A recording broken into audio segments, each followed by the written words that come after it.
Hello, this is Mirela, Sula, the founder of Global Woman, a global platform that is helping women all around the world to build their confidence and grow their business and also their visibility. I am very honored today that I have a special guest with me, Onas Brown. She is an entrepreneur, a public speaker, an inspirational woman, is a truly global woman because she has lived so far in 5 or 6 countries and cities, and she is also in a mission to help women entrepreneurs and women who want to achieve their dreams. Of course, it's an amazing opportunity as well to say that she is the daughter of the big Les Brown, but all together, all these qualities and gifts that Onas has, we are going to discuss this together. Onas, thank you very much for accepting my invitation to be part of the Global Woman magazine and to be part of this video, which will inspire many women of our platform. It is an honor. Thank you very much. So you are in London, and it seems that you are a big supporter and of course a big fan of your father. Yes. We all are. Yes. Do you travel a lot with him, and how do you position yourself? Yes, as often as I can. Oftentimes now, because I've been an entrepreneur for now 24 years, going on 24 years, it's challenging. We have very demanding schedules, and so oftentimes he's in LA and I'm in New York, or I'm in New York and he's in Florida. So it's beautiful when our schedules permit for us to be together, and I love to support my father. And the last time I was actually in London, England, it was with my father, and we had an opportunity to tag team on stage for an event. And we also spoke at the Royal Albert Hall together. He loves for me to tell the story about us being at the Royal Albert Hall. That was the original time that I came to London. So this is my 3rd visit. I love it here. It's been beautiful. And yes, whenever I can support my father and his vision, and just being a great daughter to him, because he's a father to me, and he is amazing and just how he is as a person, as a human being. He has a beautiful heart, and he really cares about helping people. And so I'm glad that that was something that I inherited naturally, because I love people, and I think that's how I started my business. I actually ran from speaking until it caught me, though, because I didn't see myself as a speaker. I saw myself as an introvert, as someone who's shy. And I always, when I'm speaking to audiences, I say, shy people unite. Because there's so many people. I believe there will be so many people. Right, shy people unite. There's so many people that see themselves as introverts and as shy people, and that's how I saw myself. So I was in the background for many, many years, and I was happy to be there. And so I would do the research on a corporation and help to prepare the raw notes for raw ingredients for a powerful presentation for my father, and find out everything I could find about their mission statement, about what they wanted to achieve with that particular presentation, and set him up to win with his presentation. And also, I was his #1 salesperson in the back of the room. I was really great at working the product table and selling, because I knew all of his products inside and out, and I was very proud and inspired by the beautiful work that my father was doing, and it was very natural for me. And then finally, I was I actually negotiated his first highest paid international contract, and that was just me loving the dance and the art of negotiation. And I closed many deals, renewed his relationships with the speaker bureaus, upgraded his promotional package. So all of these things that I was doing for him, I never imagined that it was actually grooming me for the entrepreneur that I was going to be when I stepped into the spotlight, or the center stage of my own life, and started speaking and coaching and training. And I stopped running from a gift that I had naturally, but it didn't fit into the box of how I saw myself, because I had a limited view of myself, and I thought that I was just here to be a great daughter and to just serve. And that's one of the things that I think one of my proudest moments. I have quite a few, but one of them was when Dad and I spoke in Jordan before over 3,000 Jordanians. And to speak there it was very interesting because I'd never been to that part of the world, and there was conversation as to whether or not I should cover my hair or not, and then finally we were backstage, and a gentleman said to me, whatever is natural for you, just be who you are. So I took off my scarf, and when we went on stage, Dad was speaking, and then I spoke, and then he spoke, and we tag team, and we came out afterwards, and we were taking pictures and signing autographs, and there were so many women that came up to me with tears in their eyes and said, thank you, now I know that I can be a great wife, a wonderful woman of God, and I can also be a wonderful mother and still have a dream.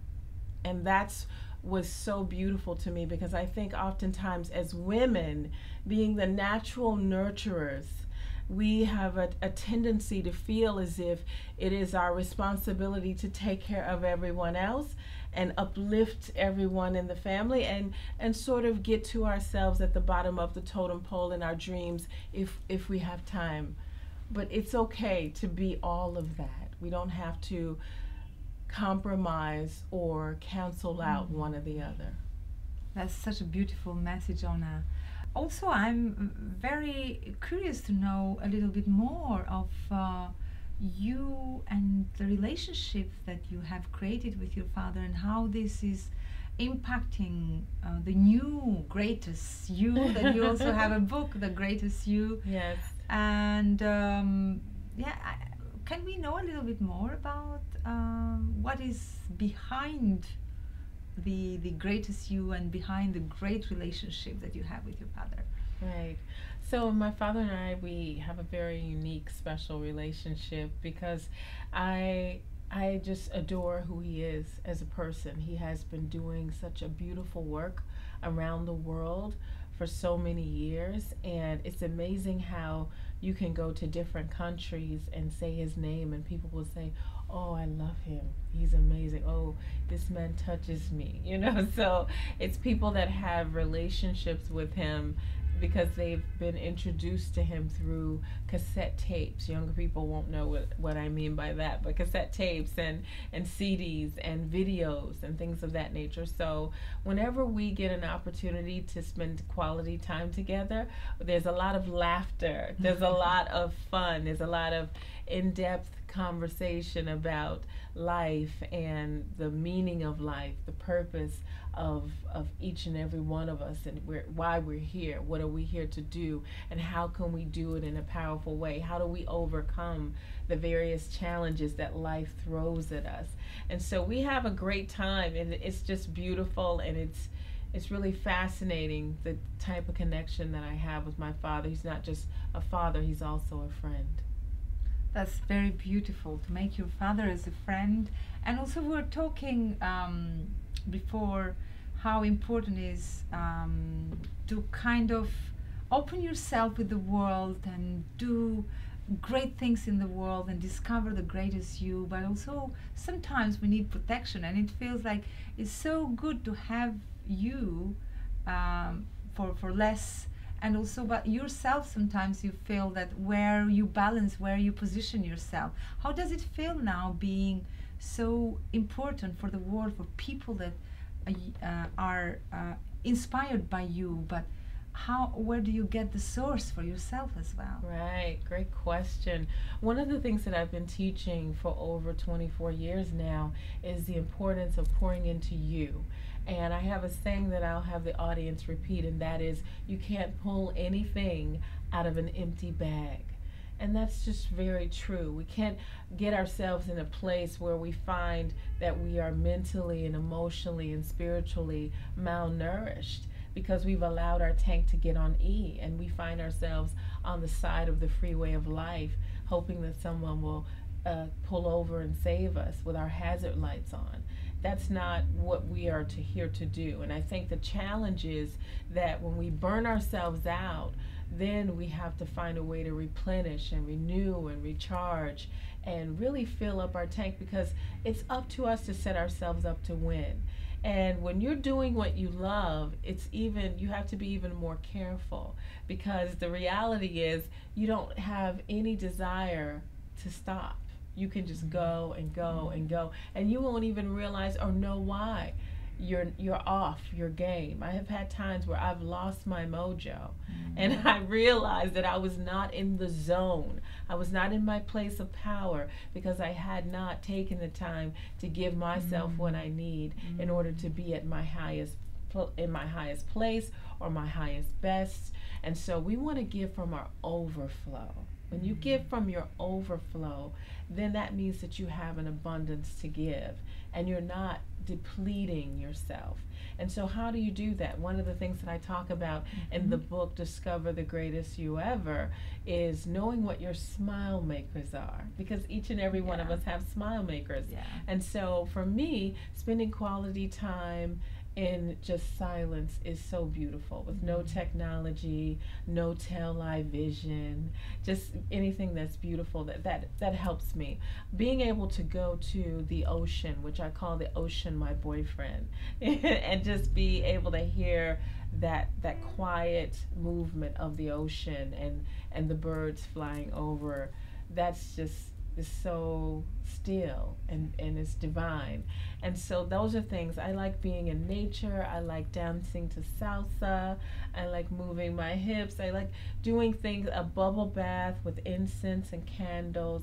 These are things that are my smile makers that I treat myself to in order to be at my highest level, so that my tank can be full and I can give from my overflow. Yeah, it seems like, it feels like it's an act of love for yourself, because a lot of people, they are always happy to give love to other people. Of course, that is very important, but the most difficult part seems to be how to learn how to love yourself. Yes. And I have another, especially for women, right. I have another body of work, and this is an audio file that I'm fleshing out into a book called How to Fall in Love with Your Life. And the reality is that once we learn how to fall in love with our lives, it's very natural for us to, I believe, love ourselves, but loving yourself is the foundation for it.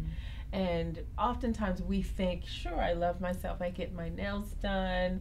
I get my hair done. I do things for myself. But you can do these acts of love for yourself and still maybe not have a high self-worth, still not understand your value, still not be able to get just how great you are and amazing you are and how phenomenal you are.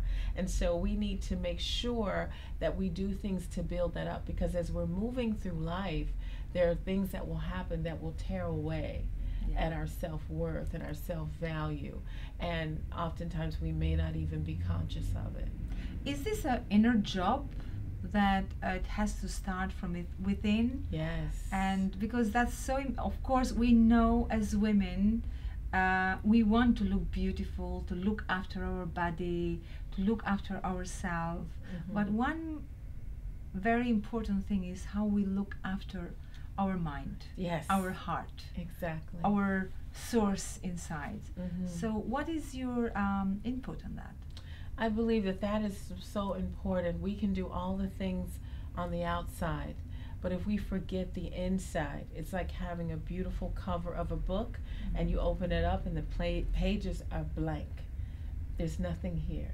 And so we must do the inner work, and we owe it to ourselves to prioritize that, and not to say, oh, that's easy for you to say, Coach Ona Brown, or the Dream Queen is what they call me. You know, you don't have the schedule that I have, and I've got so many things that are pulling at me. But the reality is, even when you have all of these things pulling at you, it's still up to you to honor yourself enough and to prioritize yourself enough in your own life. Because again, it is your schedule. So that means that the word your means that you have dominion and power over it. So just making that decision that I matter enough to get up early in the morning, even if it's an additional half an hour or an additional 45 minutes, I honor myself enough and love myself enough to have that time to read 15 to 20 pages of something positive, to listen to something positive, to actually do a meditation or journal or to have time to visualize myself living a life that's not just busy, because we don't want to just be busy. We want to be productive, and we also want to be balanced in the midst of it all. Yeah, absolutely. And you mentioned that people call you the dream queen. Yes. So I imagine why they call you as a queen of dreams, because another thing that I have observed while working with women is that sometimes some women, they just give up following their dreams. So perhaps you are the right person to give us some tips and to share some wisdom how we can also nourish our dreams, how we can feed our dreams, how we can make our dreams come true. Right, definitely. I think what starts for me, and it is really important, is making sure that you understand just how amazing you are. That's the foundation, because the reality is if you don't get how great you are and how amazing you are, then anything that comes from you will not be important. That means your thoughts, your ideas, your vision, your hope, your dreams. So getting that, creating that foundation of really building who you are and just how amazing you are up. And whatever that looks like, and that oftentimes requires us to go back and do some work on some childhood unresolved issues, some things that have been said to you that probably should not have been said, some things that you were perhaps made fun, ways that you were made fun of, things that have you in your own mind thinking less of yourself. So once we begin to raise that bar and say, okay, I get it, I am a uniquely divine miracle that's here to do amazing things, then we start to say, okay, so what are some of your heart's desires? Identify your heart's desires and get very clear about it, and don't play small with it. Allow yourself to dream big and write those out. Make it plain. Write it down. And then once you write it out, you want to add as much texture and ideas so that it can be as clear as possible, crystal clear. Because everything happens twice in life, once in your mind, then in reality. That's so true. That's so true. The chair we're sitting in, the camera that we're utilizing, all of this started in someone's mind. Oh, thank you. Tell us a bit more about the message of midwife as well, please. Okay. So it's interesting. I'm glad you asked that question. I've been also called, in addition to being called the Dream Queen, being called the Message Midwife. And that happened because my father would do something very interesting. He would say to me, Ona, this is a former attorney, a former doctor, stay-at-home mom, celebrity, athlete, professional athlete. They have a message in them. I know you can get it out. I have a flight to catch. Bye. And would leave me there with this person, and I would be so nervous and shy and shaking inside, and I would be ready to just, I'm like, why would my dad do this to me? And so I'm sitting there with a notepad, and I would start to ask them questions about themselves. Tell me about your life. How did you become a doctor? What is it that inspired you to decide that you wanted to teach or become an attorney? Or how did you become a professional athlete and make millions of dollars? And so I'm asking these questions, and they start to open up and tell me about their journey, their triumphs, their defeats, their happy moments, their saddest, darkest moments. And so I would take all of these notes, and then in the midst of that, I would extract all of their concepts, their beliefs, their philosophies, and help them to create their foundational message. And in that foundational message, help them so that they could flesh it out into a CD series, a workshop, a book, a curriculum, and something that they could have to share when they would stand before audiences of hundreds or thousands of people. And it was something that, again, I did not want to do, but because my father would put me on the spot and challenge me and make me uncomfortable, now is something 23, 24 years later, I love to do. I've never given birth to a child, but to me, when I help a person own their message and find their unique voice, it's a birthing process. And I feel as if I'm being a mom because I'm watching this person who is going to step into their own light and bring out their own voice in a unique way. And there are some people that will never be able to hear my voice or my father's voice or Tony Robbins, but they may hear your voice because of the way that you say what you say, because of your background, because of your culture, because of your experiences. So that's something that I love to do. The name of my company is World Impact Now, which is win. And so I feel as if I'm winning when I help to give birth to a new message and a new powerful voice that will impact the world. Yeah, I can see the way that you have learned how to manifest things in life and how to make things happen. That doesn't come overnight, and is something that you show determination, goodwill, also goodwill not just for yourself but to do good for the world, for the community. Yes. And all these qualities coming together, then they lead you in the path that is a destination, and for you to leave a legacy in this world. And this is something that a lot of women would be interested to know. Women that are in business, that they somehow probably they are struggling to find the right path and to make sure that they are making the right decisions. So would you please share some of your wisdom or tips how women entrepreneurs can find their path, and how can they find a way to be determined to lead the destiny that they want, the place that they want to be. Right. I would definitely love to speak to that. One of the things that I've come across is that women sometimes, and not just women, but people in general, they have not identified exactly what it is that they want to do, and they're not crystal clear about their purpose and why they are here and what they want to do. So in that case, I always say serve, serve, serve. There's a book of life which says that the greatest among you shall be your servant. And as I was serving my father, all of these various gifts and talents became noticeable to me, and they revealed themselves. So don't sit around and try to figure it out by scratching your head or looking at your navel. Serve someone, and as you're serving them and you're helping them, there will be things that you will get blessed with in the process. And that is finding out what really wakes you up, what really turns you on in life, what you enjoy doing more so than just doing this for a check, but this I would do for free.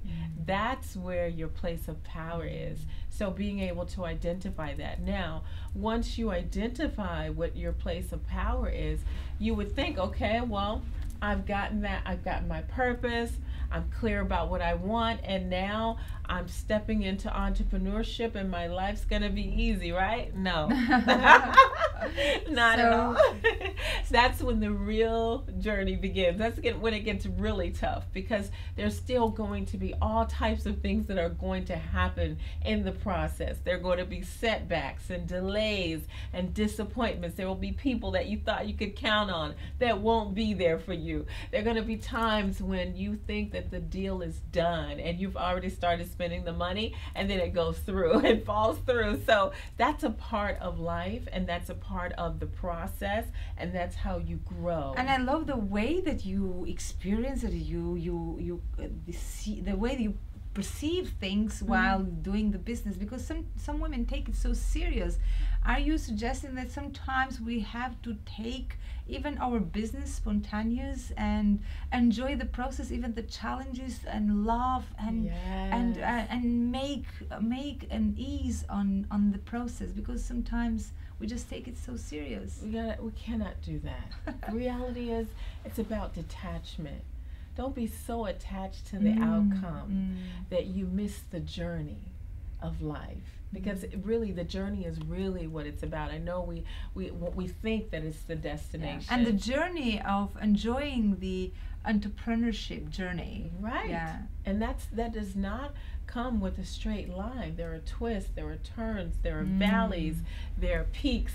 It comes with so many different things that you can't even anticipate. But that's the beauty of it. And I think oftentimes we have ego involved, which is edging God out, and pride, which cometh before fall. And we have all of these controlled, we're really closet control freaks. We want it to happen in the way we want it to happen, when we want it to happen, how we want it to happen. And life laughs at that. It says, put your seatbelt on and get ready for the ride. So you have to be flexible and to get ready to manage all unexpected things. This is another tip that we can suggest. Definitely. So it's okay to do a plan, but sometimes we have to make sure that we follow other plans that are invisible forces that are bringing it as a challenge for us to test us somehow. A greater plan. Yeah, bigger than your plan. Exactly. The master plan, right? I love that. So, yeah, because sometimes we think that the business is all about having a business plan, following rigidly every step of it, and stay in the box, and it's like a formula. It's not a formula. It's an emotional journey as well, that you have to learn how to deal with it, how to manage it. Yes. So a business will grow you up. It will mature you. It will take you and introduce you to yourself. I believe it was President Kennedy, and I hope I'm not misquoting, that had the quote that I love, and it said, adversity introduces us to ourselves. So we get to see what we're made of and who we really are when things don't go exactly the way we want them to go. And when you squeeze an orange, you get orange juice. I've heard if you squeeze flowers correctly, you get perfume. Exactly. So when you get in a squeezed position, what comes out of you? Is it a lot of fears, a lot of stress, anxiety, doubt? All of that is what we really want to work on, so that we can be in a place where we're getting squeezed and nothing but peace and joy and stillness and acceptance and beauty comes out. Wow. I can absolutely see the way that you have gone out of your comfort zone, testing your limits, and discovering your greatest you. So how did that happen, and when did you start to kind of rediscover yourself and reposition yourself as you want to be? Right. I think it was an ongoing journey for me to discover myself, but more than anything, being able to see my dad constantly rising to the occasion. He always was willing to rise to the occasion when he was facing a challenge of dealing with a divorce, a public divorce from someone he loved dearly, or when he was in the process of dealing with being told you have prostate cancer and you have 3 to 5 years to live. And that was over 27 years ago.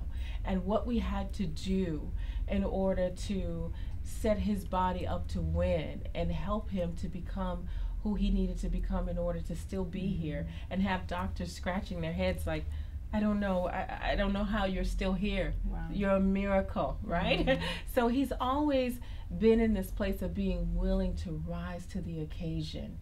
And that is something that I admire about him. I watched him rise to the occasion and do what he had to do when he had to bury his mother, Mamie Brown, who he's known by. And he actually did her eulogy. And that was amazing to me, because I knew what type of pain he was in and how he was hurting. But I watched how he stood in that moment and inspired people, even in her leaving this life.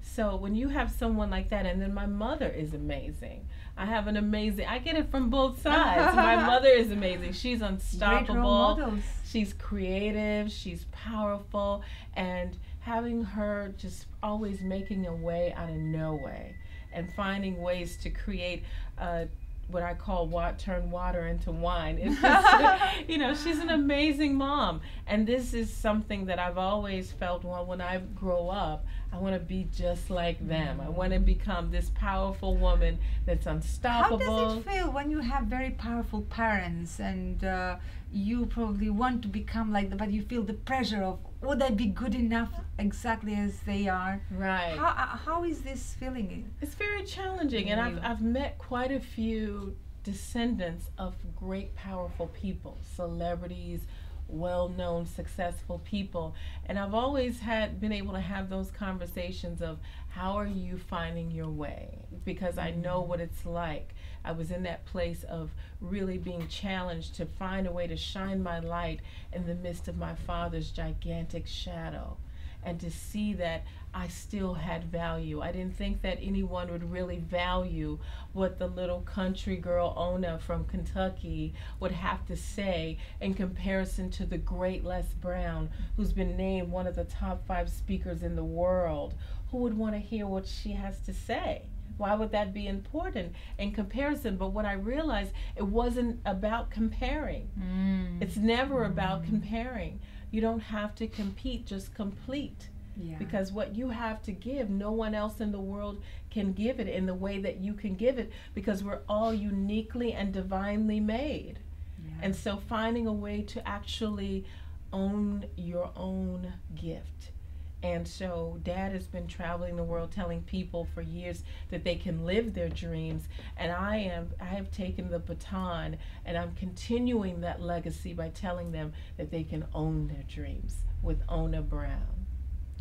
Well, I think I can talk with you for hours and hours and hours, and I think we are going to have some more collaboration together, because women need voices like you. So I'm very honored that I had this opportunity to bring you in front of a Global Woman audience, and to have a very exclusive interview with you at the Global Woman magazine. And perhaps, why not, you can come and inspire our Global Women in our big events as well. They would love to know and meet you in person, as I had the pleasure to meet you in person today. So thank you very much, Ona Brown. Thank you. And one final message, what would be your message for all women that are watching this interview? I would just encourage each woman that is listening to find a way to own your dreams, find a way to get connected with what your heart's desires are, and to honor that with a sense of urgency, because all we have is now. Thank you very much, Ona Brown. This was the Global Woman Talk Show with Ona Brown. Thank you very much for following us. See you soon.